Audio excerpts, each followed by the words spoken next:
2.5 milyong taon nang nakalilipas noong Paleolithic Age ang mga tao nakatira sa mga kuweba. Pero 2 buwan bago magtaong 2024, may nakilala kaming sa kuweba pa rin nakatira. Ang 74 anyos na si Tatay Tomas. Dumanong kayo ito apo. Datoy. Datoy tikot. Dalikan ko kasjay. Datoy nga pagiddaak, putsa ko. Dinadait ko lang dagitoy. Sa kuweba na libre. Libre yung mga bills ng kuryente, tubig, ganun. Tapos wala na ring renta. Mas fresh tapos unique po yung tirahan niya po. Sa moderno nating panahon, ano ang nagtulak kay Tatay Tomas na maging taong kuweba? Mula sa kalsadang ito sa Madela, Quirino sa Cagayan Valley, binaybay ng aming team ang isang masukal at madulas na daan. Ilang lakaran pa, narating nila ang isang ilog. Sa kabilang bahagi nito, makikita ang isang kuweba kung saan nakatira si Tatay Tomas. Galing sir, hindi ko matukod. Isang malinangol ko tating na tatay. Pero dahil mataas ang tubig noon, si Tatay na ang sumundo sa kanila gamit ang desagwan niyang bangka. Manutawang kagigyan ta, kontay? Ta? Makan nga 5 sir. At dito na niya pinatuloy ang kanyang mga bagong dating na bisita.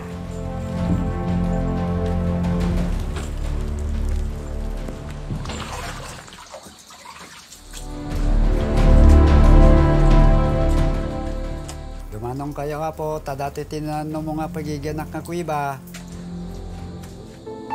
Sa bungad ng kuweba, nakapwesto ang kanyang higaan. Pagiddaak, nagkaputsa ko. Dinadait ko lang dagitoy.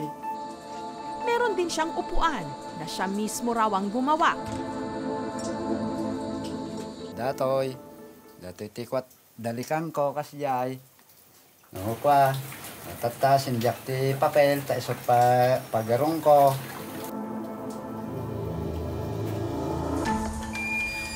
Dahil madulas sa loob ng kuweba, madalas siyang nakayapak. Nahanak namin nga sinila sir takwa, nakapkapit ti dapang ko, lalo no medyo dagalgalis na. So nga, sanay nga minti saka kaon, so nga kastiyo na eh.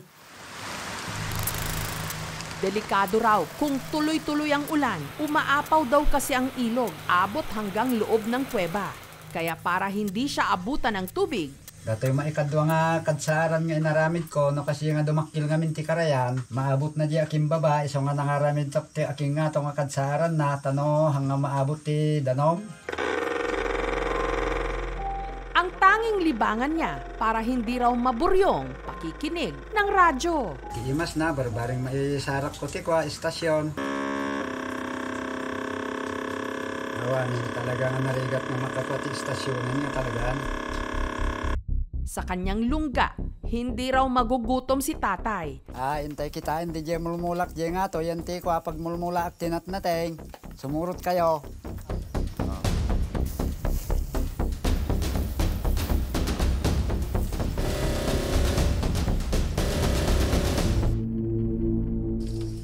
Mukha mang payapa ang kanyang buhay sa kuweba, may nakaamba rin ditong panganib. Pagsip ngayit, adda pa saray tumapwak intilat nga amit nga ulig no dikit di datay kwa biklat. No daddo maitat pa kasilawak no kwa, makasilawak di tayo so dyan no kwa matiliw ko. Wala ring sariling palikuran si Tatay. Kung kailangan niyang magbanyo, kinakailangan pa niyang makigamit sa isang resort na may 200 metro ang layo mula sa kanyang pwesto. Dami sa nga pulong nga pisok nga pagbayad ko siya. At dahil wala rin siyang kuryente, tuwing gabi ang nagsisilbi niyang tanglaw. Dati tiyo sarit no ko nga pagsilsilaw ditoy. Mausar ko no ko ano malubat nakag-church sa baryo. Pero bakit nga ba sa kabila ng hirap ng buhay sa kuweba, dito pa rin niya piniling manirahan? May sariling kubo naman daw noon si tatay, kasama ang kanyang misis na si Maria at ang anak nilang si Marjorie. Pero nung minsang binayo ng malakas na bagyo ang Cagayan Valley, nasira raw ang kanilang tirahan. Nabot-tabot tawang nga rin galbana ide. Di pa baryo ma'am tinapanak na imuna. Hanggang ang kanyang misis namatay sa sakit sa matres. Pinigyan na nga rin yung pangko impad pa doktor, jemit nga nakakuan na ospitalin ma'am. Puta may sak nga rin. Sa gitna ng kanyang pagluluksa, naghanap si tatay ng katahimikan. Na nahanap daw niya sa kuweba, sakop ng lupang pag-aari raw ng kanilang pamilya.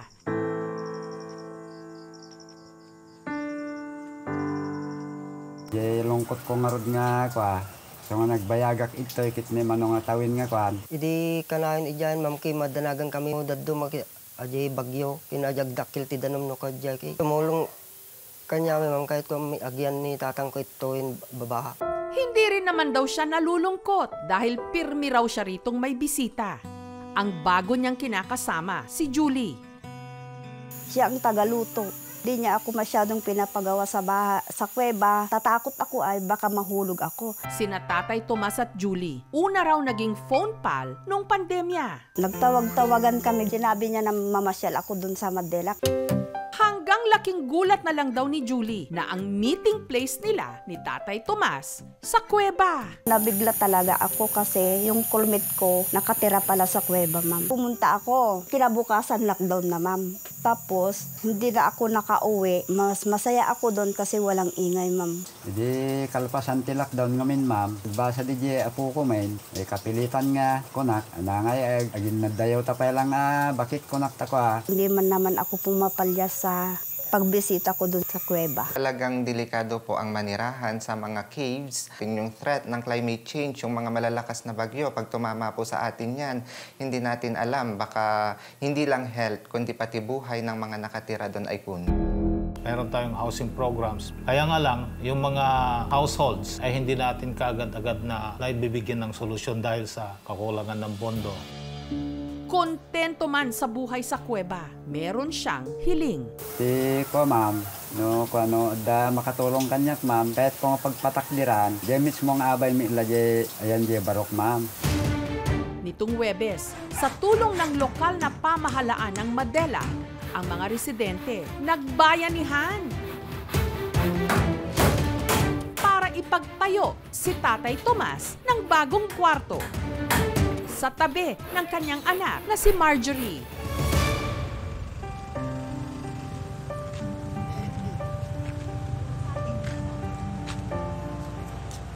Ang buong akala ni Tatay Tomas, magkikita lang sila ni Julie.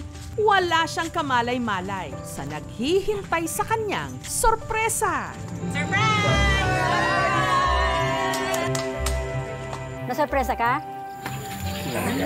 Amok nga masorpresa ka, Toy, mas masorpresa ka pa siguro no lokatam. Kaya dahito ititulbek, itiruangan, ti balay mo.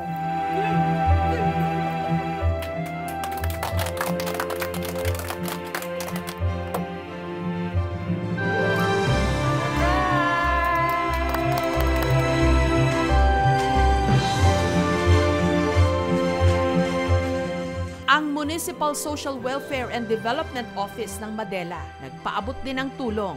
Mula sa LGU, Bayan ng Madela at buong persa ng DSWD, inyong tanggapin ang dala naming konting tulong para sa inyo. Sa susunod na taon, isasali ka namin sa Senior Pension Time.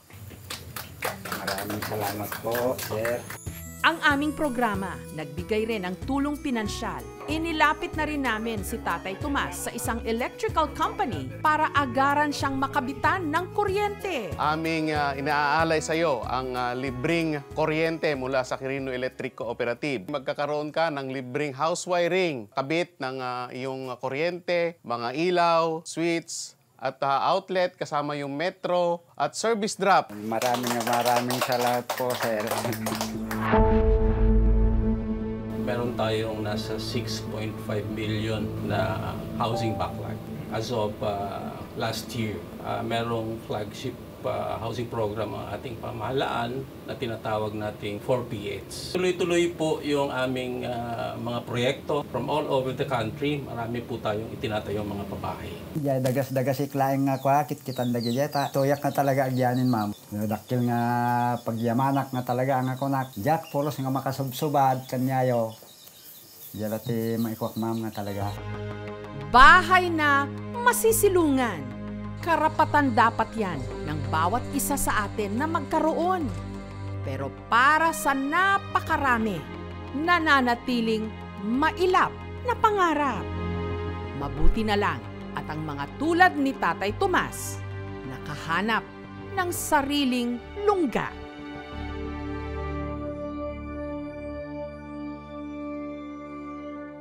Thank you so much mga kapuso. Kung nagustuhan niyo po ang videong ito, subscribe na sa GMA Public Affairs YouTube channel. Don't forget to hit the bell button for our latest updates.